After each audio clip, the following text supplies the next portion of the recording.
Are the Jews God's chosen people today? It's a hotly debated question. You only need to do a cursory search of the internet to find people vehemently arguing for and against this question. Sometimes secular rulers and politicians have even made decisions and given special consideration to Israel because of their view that the Jews are God's chosen people. Well, of course, what we want to know is, what does the Bible say in answer to this question? First, it's clear that there was a time when the Jews were God's chosen people. Deuteronomy chapter 7 and verse 6, the Lord said to the Jewish nation via Moses, "For you are a holy people to the Lord your God. The Lord your God has chosen you to be a people for himself, a special treasure above all the peoples on the face of the earth." But to really appreciate and understand that statement, you've got to go back to the very beginning of the Bible. After Adam and Eve sinned in the garden, God said to the devil, he said to the serpent, "I will put enmity between you and the woman, and between your seed and her seed. He shall bruise your head, and you shall bruise his heel." Genesis 3:15.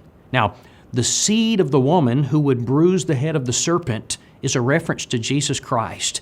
It's a prophecy that Jesus would be born into the world of a woman. 9 chapters later, in Genesis chapter 12, verses 2 and 3, God made the following promise to Abraham. He said, "I will make you a great nation. I will bless you and make your name great, and you shall be a blessing. I will bless those who bless you. I will curse him who curses you." Now listen to this part. "And in you all the families of the earth shall be blessed." Friends, that too is a reference to Jesus Christ. Christ was going to be born into this world of a woman, and specifically, he would be a descendant of Abraham. Now, Abraham was the father of the Jewish nation. Friends, that's the sense in which the Jews were a chosen people. It was through them that the Messiah would come. Now, approximately 2,000 years later, Jesus was born of a woman, specifically a virgin, in the city of Bethlehem, and Jesus was born a Jew. Now, folks, that is the thrust of God calling the Israelites his chosen people. They were blessed to be the ones through whom the one and only Redeemer came. Now, the question that we want to answer is this: are the Jews still God's chosen people today? And the answer to that question is no. Today, Christians are God's chosen people. I want you to listen very carefully to 1 Peter chapter 2 and verse 9. This is written specifically to Christians.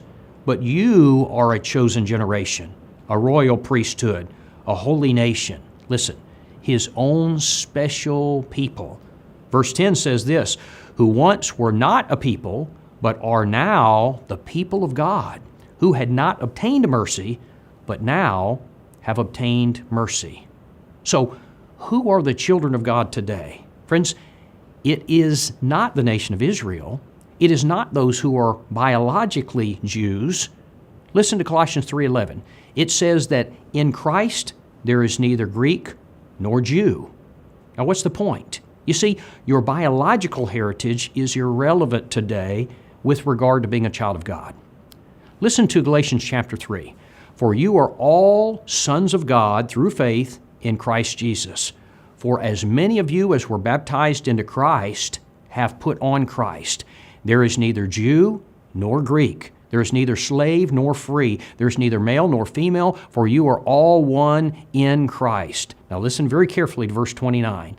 "And if you are Christ, then you are Abraham's seed and heirs according to the promise." Now what promise is that? It's the promise of Genesis chapter 12. And what is the point of this text?